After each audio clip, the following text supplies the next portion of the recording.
loves. I absolutely love sharing content. I love to share my perspective with other people. It helps me to feel like the things that I've gone through, or the painstaking process of digging yourself out of trauma and healing, is way more worth it when I can share it with other people. Like, one day I'm going to die and none of this will matter. But if I can help somebody else to heal from something that they've gone through, then it just makes it so much worthwhile. I say this because the content that I make and that I deliver on my page is for you guys. It's not for me. And even though I get something out of it by recording it and listening back and being like, oh yeah, I know this, like, I'm going to continue to apply these things that I've figured out, I want it to be beneficial to you. So if there's something that you want me to talk about, if there is something that you want me to share about, let me know what those things are, because I would love, love, love, love, love to do that. So today I actually want to talk about this process that I have of feeling better. I spent a really too long part of my life feeling horrible. I was really suffering from depression and unworthiness and guilt about things that had taken place in my past, and I was being seen. I was on treatment plans, antidepressants, and I knew that I wanted to be happy, and I knew that I wanted to feel better. I just didn't have a path to get there.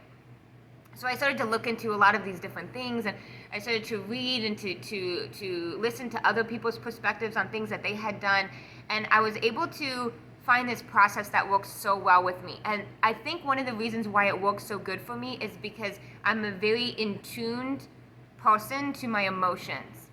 So if you're somebody who's been told you're super sensitive or over-emotional, I'm going to let you know that that's actually a superpower in my book, because it helps me to use this process, and this process has been completely life-changing for me. So I would love to get into why this works and the energy behind it and manifestation and all of that jazz, but for the sake of this video not being super long, because then I know people won't watch it, I'm just going to cut straight to the chase. So when you feel bad, it is because you are sitting in a place of low vibration, and low vibration makes us feel bad. When you feel good, it is because you are sitting in a space of high vibration. So when we make the journey about feeling better, sometimes we miss the mark, because we need to look at it from a space of raising our vibration. How is it that I can raise my vibration in this situation, instead of repeating the observation of the vibration that I'm currently in, aka that looks like just talking over and over and over again about this horrible thing that happened to you, as opposed to raising your vibration out of it.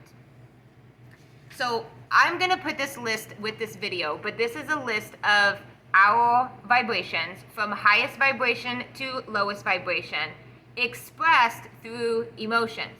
So the reason why we express these in emotions is because, like I said, vibration is something that you feel. You smell odors, you hear sounds, you feel vibration. So many people are tormented by their feelings because they're not understanding that what you're doing is perceiving the vibration that you are allowing in your life. Just like when you smell something horrible, you can source that it's coming from that thing and remove that thing. And when you smell something good, you can source that it's coming from that thing, and then you can bring more of that into your life. You're going to do that same thing with your vibration. You use your feelings to identify the yucky vibrations and move them out, and the good vibrations and pulling them in, to change the experience, to change the smell, to change the sound, to change the way you feel. So when we look at this emotional chart, this is called the emotional guidance system. It is going to break down for you how you can tell whether you are at a high vibration or a lower vibration based on how you are feeling in the moment. So when something bad happens to you, you want to identify how you feel about it first and foremost. And then you're going to progressively move your vibration up until you start to feel joy, love, and appreciation. The way that you can tell whether you are on the right track of moving closer to joy is by identifying your shift from these emotions to these emotions. So we have to get rid of this idea that emotions are bad or good and start to look at them as indicators of where we are vibrationally at. Now, I like to think of this as a journey. Like if I was getting in my car and traveling from here to California. The journey is already determined, my destination is already determined, and my GPS is going to tell me whether I'm on the right track to get there. And if I make a wrong turn, it is going to warn me that I'm getting further from my destination. This emotional guidance system is your emotional GPS. It is going to let you know whether you're getting closer to where you want to be or whether you are getting further from where you want to be by how you feel instead of what you see when you're driving.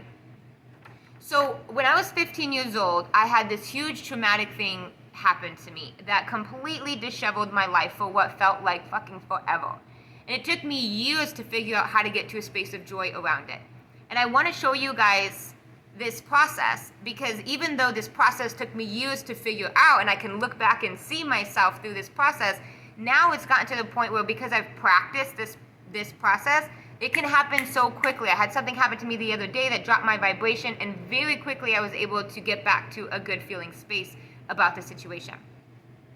So when I'm 15, I sneak out of my parents' house and I go to this boy's house. I had created this persona in my mind that he was like gonna be the love of my life and that he was amazing and everything that I wanted and safe and all this jazz. Turned out that's not who he was. At least that's not how he was showing up in that moment. I go to his house and he sexually assaults me. And I remember going home and just feeling the worst I had ever felt in my life. I'm in the shower and I'm taking shower after shower after shower, and no matter how many times I wash, I just can't help but feel this gross feeling. I had all these things going on in my mind. What if my parents found out that I was no longer a virgin? God knew that I was no longer a virgin. I was raised to believe that my husband wanted a virgin and that I was unpure and unclean and unworthy if I didn't save it, you know, and so did I fight back enough? Like, did I say no enough? Like, maybe I should have done something. Am I going to spend eternity in hell now? Like, I was grappling with all of these things, all these limited beliefs that I had about what it meant that I had been in a sexual interaction with someone. And I was also really struggling with how somebody that I cared about, somebody who I thought was my friend, could actually do something like this to me. I got stuck in that space for a really long time. And it wasn't until I understood the journey that has to take place from feeling bad to feeling good and how it is that you could raise your vibration that I could actually start to feel better. So this is what this process looks like. You're going to identify where you're at on this emotional guidance scale. For me, I was sitting for the longest time in insecurity, guilt, and unworthiness. I should have known better. It was my fault. I shouldn't have left the house. I shouldn't have given them the impression that it would have been okay, because he wouldn't have done this to me, right?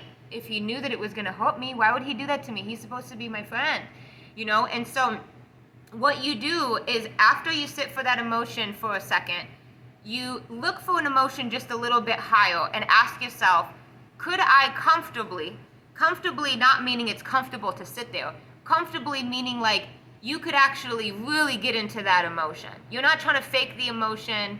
You could really sit in it. So could I sit in anger?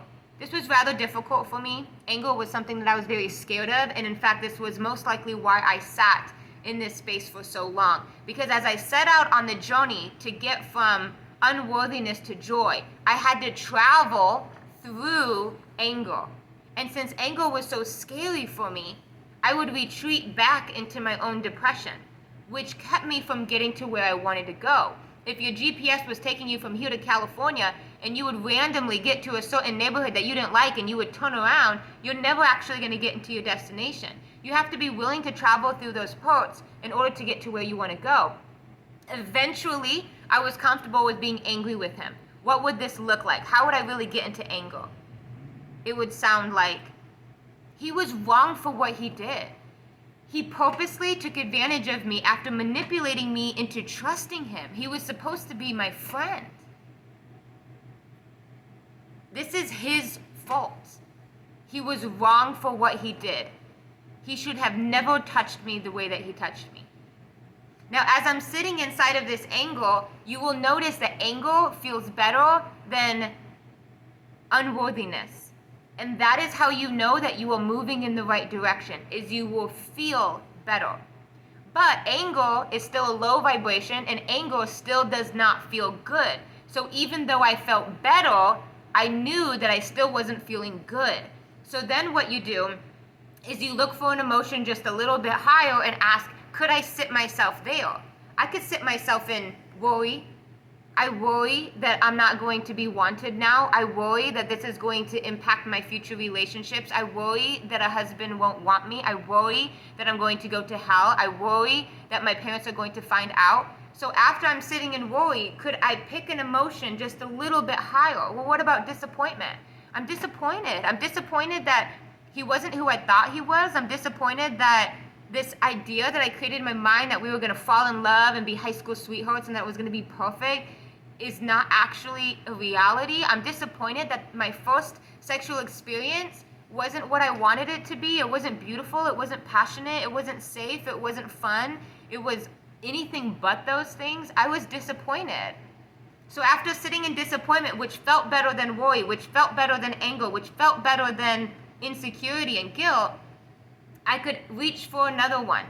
And you may stop on every single emotion on the way, and that is okay. Like, literally, you deserve it. Claw your fucking way through this thing. So then I can get to pessimism. I'm never going to be able to protect myself again. I'm so weak.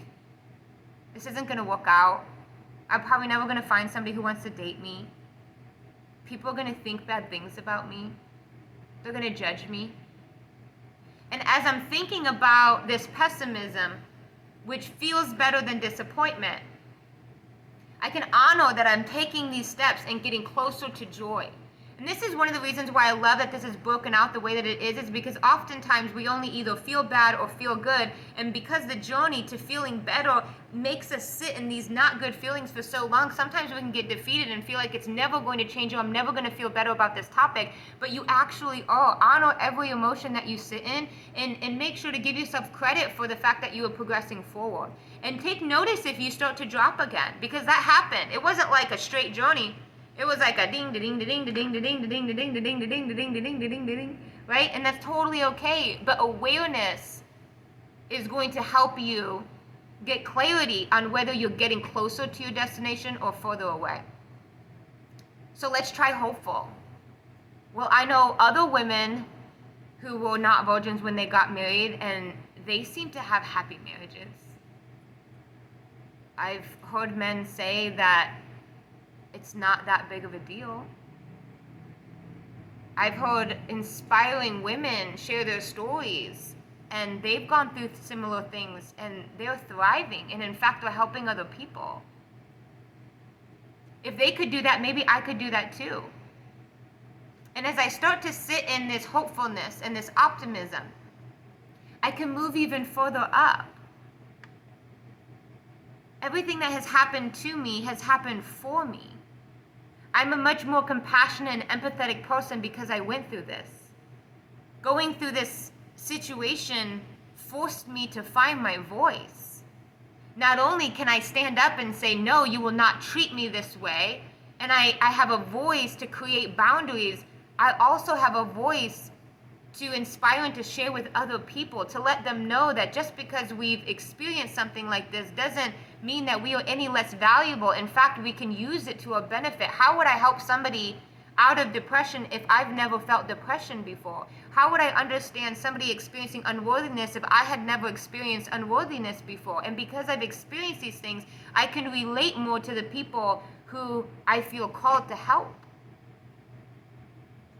And as I move into this space of appreciating where I'm at, these beautiful things start to heal.